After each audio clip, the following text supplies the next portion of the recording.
ఉన్న బంగారాన్ని విడిపించి ఆ రోజు ఆన్లైన్ రేటుకే మేము కొంటాం. Sharma gold company. నమస్కారం, వెల్కమ్ టు సుమన్ టీవీ. ప్రస్తుతం మనతో పాటు ప్రముఖ జ్యోతిషులు డాక్టర్ కృష్ణ చైతన్య స్వామి ఉన్నారు. వారితో మాట్లాడదాం. గురుగారు నమస్కారం అండి. నమస్కారం. కృష్ణాష్టమి, అసలు అష్టమికి అంత వైభవం వచ్చిందంటే ఆ కృష్ణుడి వల్లే. సాధారణంగా కొన్ని తిథులు మనం అవాయిడ్ చేసేసామని చెప్పుకోవాలి, ఆ రోజున ఏ పనులు చేయకూడదని ఇలా. కానీ అలాంటి తిథులకు కూడా ఒక దైవత్వాన్ని ఆపాదించారు ఆ శ్రీకృష్ణ భగవానుల వారు. అటువంటిది ఆయన జయంతి ఆ రోజున అసలు ఎలా అంటే ఇంట్లో ఉండేవాళ్ళు ఎలాంటి పూజా కార్యక్రమాలు చేసుకోవాలి, అసలు ఆ కృష్ణుడి గురించి ఏం చెప్తారు ముందుగా? అంటే శ్రీకృష్ణాష్టమి అనేటువంటిది భారతదేశంలో అత్యద్భుతంగా నిర్వహించేటువంటి పండుగలలో శ్రీకృష్ణాష్టమి ఒకటి. అవును. అంటే మనం పిల్లలందరికీ కూడా చాలా మంది తల్లిదండ్రులు వాళ్ళ పిల్లలకి అంటే చిన్నప్పటి నుంచి కూడా కన్నయ్య అని పిలుచుకోవడం. అవునండి. ఫస్ట్ వారికి అంటే కృష్ణుడికి సంబంధించినటువంటి వేషం వేసి ఆ ఆనందం పడడం ఇక ఆ రోజంతా ఇంకా కూడా అంటే నార్మల్ గా. అయితే కృష్ణాష్టమికి సంబంధించిందిగా అంటే భగవంతుడు అజ్ఞానం అనేటువంటిది తొలగించడానికి శ్రీకృష్ణ పరమాత్ముడు అవతరించాడు అని చెప్తారు. ఆయన ఎలా వచ్చారయ్యా అంటే చెరసాలలో పుట్టాడు, ఎక్కడో పెరిగాడు. అంటే భగవంతుడు అనేటువంటి వాడు నేను ఎక్కడ ఉన్నప్పటికీ కూడా అంటే మనలో ఉండేటువంటి ప్రేరణ అనేటువంటిది తీసుకొని వచ్చి అద్భుతమైనటువంటి స్థితికి వెళ్ళడానికి మనం కష్టపడుతూ ముందుకు వెళ్ళాలి అని చెప్పినటువంటి వాడు భగవంతుడు. ఆయన నేనే భగవంతుడు అని చెప్పినటువంటి అవతారం కూడా కృష్ణ పరమాత్మే. అంటే కృష్ణం వందే జగద్గురుం. ఈ భూమిలో ఉండేటువంటి అందరి గురువులు కూడా ఆయన్ని ఆరాధించి ఆయన ద్వారా అనుగ్రహం పొందేటువంటి వారే ఫస్ట్. అలాంటి కృష్ణాష్టమి అనేటువంటిది సాధారణంగా అంటే ఇళ్లలో చేసుకునేటప్పటికి మనందరం కూడా ఉదయం పూట చాలా మంది చేస్తుంటారు కొంతమంది. అవునండి. సాయంత్రం అనేటువంటిది కృష్ణాష్టమికి చాలా విశేషమైనటువంటిది. ఇప్పుడు ఆ రోజంతా అష్టమి తిథి ఉందండి. ఉంటుంది. 26 అష్టమి తిథి ఉంది. ఆ రోజంతా ఉంది. అంటే సాయంత్రం అనేటువంటిది కృష్ణాష్టమి చాలా విశేషం. కొంతమంది కొన్ని ప్రాంతాల్లో కొన్ని క్షేత్రాల్లో రాత్రిపూట చేస్తారు. ఇంకా ఎందుకంటే ఆయన జన్మించింది అప్పుడే పుట్టారు కాబట్టి ఆ సమయంలో చేస్తారు చాలా మంది. కృష్ణాష్టమి అనేటువంటిది అజ్ఞానాన్ని తొలగించేటువంటి రోజు కాబట్టి ఆ చీకటి అంతా కూడా తొలగిపోవాలి అనేటువంటి సంకల్పం.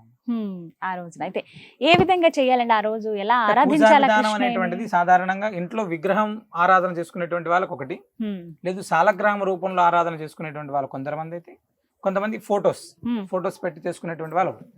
ఏది ఉన్నప్పటికీ కూడా భగవంతుడికి ఫస్ట్ భక్తి ప్రధానం. మనందరం గుర్తుంచుకోవాల్సింది అత్యద్భుతమైనటువంటిది భగవంతుడికి భక్తి ప్రధానం. కృష్ణాష్టమి రోజు ప్రాతకాలం ఎలా అయితే మనం నిత్యారాధన ఉంటూనే సాయంత్రం స్వామివారికి నివేదించాల్సినటువంటి పదార్థాలు తీసుకుంటే ముఖ్యంగా అటుకులు, తర్వాత పాలు, పెరుగు, అంటే పచ్చి చింతకాయలు అంటారమ్మా, చిన్న చింతకాయలు. ఆ చింతకాయలు కూడా చాలా విశేషంగా స్వామివారికి నివేదన చేస్తారు. చాలా దివ్యమైన క్షేత్రాల్లో మనకు వైష్ణవ దివ్యదేశాల్లో పచ్చి చింతకాయలను స్వామివారికి నివేదన చేస్తారు. వెన్నతో పాటుగా ఈ చింతకాయలు ఇవన్నీ కూడా శంఖంతో పాలు నివేదన చేస్తారు. అంటే సాధారణంగా మనం వెండి గ్లాస్ లోనే ఇలా పెడతాం కదా, చాలా క్షేత్రాల్లో శంఖంలో పాలు పోసి స్వామివారికి నివేదన చేసేటువంటి కార్యక్రమం ఎక్కువ ఉంటదమ్మా. అంటే మనం ఏది ఉన్నప్పటికీ కూడా స్వామివారికి ఒక తులసిని సమర్పించి, కనీసం ఇదన్నీ చేయలేం మనం, స్వామివారి దగ్గర ఒక తులసిని సమర్పించి భగవంతుడికి ప్రార్థన చేయడం అనేటువంటిది చాలా అత్యుత్తమమైనటువంటి. మనం నివేదన చేసేటువంటి పదార్థాల్లో అటుకులు, పాలు, పెరుగు, వెన్న, అదే విధంగా చింతకాయలు, ఇవి స్వామివారికి నివేదన చేస్తే చాలా మంచిది. ఇంట్లో చేసుకుంటూ అయితే సాయంత్రం పూటే చేయమంటారండి? సాయంత్రం చేయడం అనేటువంటిది ఉత్తమోత్తమైనటువంటిది. లేదు అవకాశం లేదు అనేటువంటి వాళ్ళు మాత్రం తప్పకుండా ప్రాతకాలం చేసుకునేటువంటి చేసుకోవచ్చు. అంటే ఎంత విశేషంగా చేస్తారంటే ఇంకా ఉదయాన్నే లేచి అడుగులు అవి వేస్తూ ఉంటారు. స్వామివారి యొక్క పాదాలు మన ఇంట్లోకి రావాలి అనేటువంటిది ప్రతి ఒక్కరికి ఉంటది. సాధారణంగా మనం అంటే చమత్కారంగా తీసుకుంటే చిన్నప్పుడు కృష్ణుడు వాళ్ళ ఇంట్లో తిరగాడితే చాలా ఆనందంగా ఉండేటువంటి వాళ్ళు. మనం చాలా ఇళ్లలో పెళ్లి అయినటువంటి అమ్మాయిలకి వడి బియ్యం అని పోస్తారు మామూలుగా. ఆ వడి బియ్యం అనేటువంటి పోసేటప్పుడు ఈ దోగాడేటువంటి కృష్ణుడికి ఆ వడిలో నింపుతారు. చాలా ఇళ్లలో ఉంటుంది. అంటే పండంటి కృష్ణుడు లాంటి కొడుకు పుట్టాలి వీళ్ళకి అని. అంటే స్వామి సంతాన ప్రాప్తి కలిగించేటువంటి వాడు అని ఆయనకు పేరమ్మ. అంటే సంతాన గోపాల మంత్రము అని ప్రత్యేకంగా ఈ కృష్ణుడి కోసమే ఉంది. సంతాన వేణుగోపాల. అలా అంటే స్వామి ఆరాధన అనేటువంటిది అంత గొప్పది. మన దగ్గర తీసుకుంటే కాళింగ నర్తన శ్రీకృష్ణ పరమాత్ముడు ఉన్నారమ్మ ఇక్కడ మన ఆశ్రమంలో. 750 సంవత్సరాల నుంచి రంగాచార్య స్వామి వారికి ఎలా అయితే కల్పవృక్షం అని ఇచ్చారో, ఆ రంగాచార్య స్వామి వారికి సంబంధించి ఇంకా పూర్వీకులు వాళ్ళకంటే పూర్వీకుల దగ్గర నుంచి కూడా ఇక్కడ ఈ యొక్క కృష్ణ పరమాత్ముడిని ప్రత్యేకంగా ఆరాధన చేస్తారు. స్వామివారి వెన్న ముద్ద చేతులు పట్టుకొని కాళింగ నర్ధనం చేస్తూ ఉంటారు స్వామివారు ఇక్కడ. ఇక్కడ కూడా చాలా అద్భుతమైనటువంటి శ్రీకృష్ణాష్టమి వేడుకలు మనం చాలా వైభవంగా జరుగుతాయి ఇక్కడ కూడా. చేయబోతున్నారు. అంటే సాధారణంగా ఇళ్లలో పెట్టేటప్పుడు ఎలాంటి విగ్రహాలు పెట్టుకోవాలండి కృష్ణాష్టమికి పూజ అంటే చేసేటప్పుడు? వాస్తవంగా విగ్రహారాధన చాలా పెద్ద పెద్ద విగ్రహాలు ఈ ప్రస్తుత కాలంలో అలవాటు చేశారు, కానీ అంటే నివేదన అనేటువంటిది ఉండాలి ఫస్ట్. సాధారణంగా చిన్న విగ్రహం అనేటువంటిది చాలా చిన్న కృష్ణుడు కూడా ఉండొచ్చు, మంచిది, బొటన్ వేలంతా చిన్నది. ఆ కృష్ణుడు ఉండడం వల్ల ఏమవుతుందంటే మనం చేసేటువంటి ఆరాధన అనేటువంటిది కూడా వాళ్ళకు కరెక్ట్ గా చేయగలం. పెద్ద పెద్ద విగ్రహాలు పెరిగే కొద్దీ మన ఆరాధన అనేటువంటిది కరెక్ట్ లేకపోతే మనకు కూడా కొంచెం మానసికంగా అది బాధాకరమైనటువంటి అంశం. అంటే శ్రీకృష్ణ పరమాత్ముడు ఎప్పుడు కూడా చిన్న కృష్ణుడు అంటే దోగాడేటువంటి కృష్ణుడు అనేటువంటిది చాలా విశేషమైనటువంటిది. వాళ్ళ ఇంట్లో ఉన్నాడు అంటే అది భగవంతుడు సాక్షాత్తుగా అక్కడ స్వామి ఉంటారు ఖచ్చితంగా. మట్టివి పెడుతూ ఉంటారు కొంతమంది, అలాగే కొన్ని రకరకాలవి పెట్టుకుని ఆరాధిస్తుంటారు. అవి ఎంత ఉన్నా పర్వాలేదు, ఇబ్బంది లేదమ్మా. దానికి ఎంత పెద్దవి ఉన్నా కూడా ప్లాస్టర్ ఆఫ్ ప్యారిస్ వచ్చాయి ఇప్పుడు ప్రస్తుతం, మట్టి విగ్రహాలు ఏదో ఒకటి పెట్టి ఆనాటి వరకు పెట్టేటువంటి వాళ్ళు తర్వాత షోకేస్ లో పెట్టుకుని పూజ చేసుకుని అంటే ఏదైనా ఇక్కడ భక్తి ప్రధానం ఫస్ట్ అన్నిటికంటే.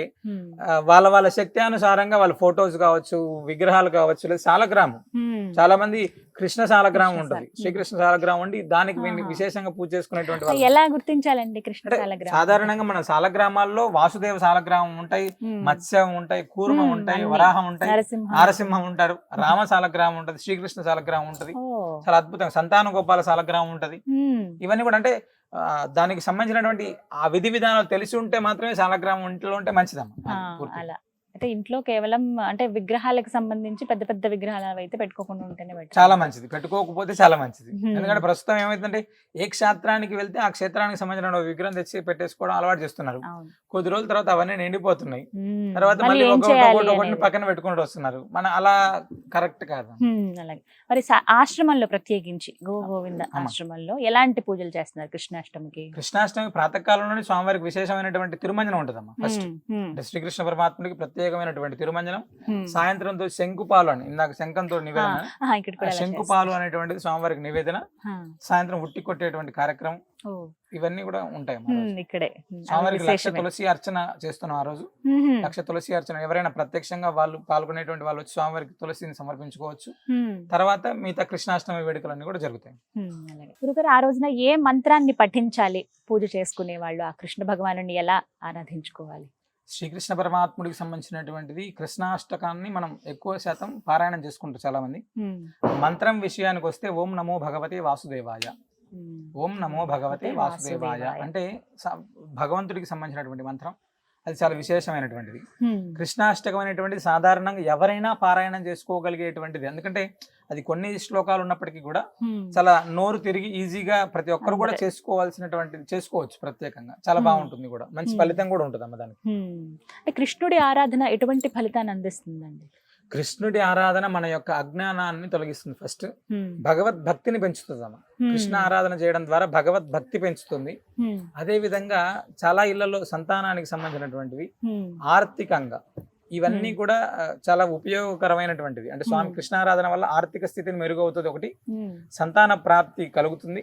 అదే విధంగా మనలో ఉండేటువంటి అజ్ఞానాన్ని అంటే మైండ్ వాష్ చేసి భగవంతుడు నేనున్నాను అని చెప్పేటువంటి ధైర్యాన్ని ఇస్తాడు భగవంతుడు. కృష్ణుడు ఎప్పుడు కూడా ధైర్యం ఇచ్చేటువంటి వాడమ్మ. అంటే నువ్వు చెయ్యి, నేనున్నాను వెనక. కృష్ణ పరమాత్ముడు చెప్పింది మొత్తం భగవద్గీత ఎక్కడ తీసుకున్నా కూడా అందరినీ ముందుకు పంపించి భగవంతుడు నేను వెనకాల ఉన్నాను, నువ్వు వెళ్ళవయా, నువ్వు పని చేయి, ఫలితాన్ని నా మీద వదిలే నేను చూసుకుంటాను, ఇలా చెప్పాడు భగవంతుడు. అలానే ఇప్పటిదాకా అంటే సాధారణంగా ఎవరైనా అంటే కృష్ణార్జునుడు లాగా ఉండాలి అని. అలా చాలా చక్కగా వివరించారు గురువు గారు కృష్ణాష్టమి విశిష్టత. ధన్యవాదాలండి.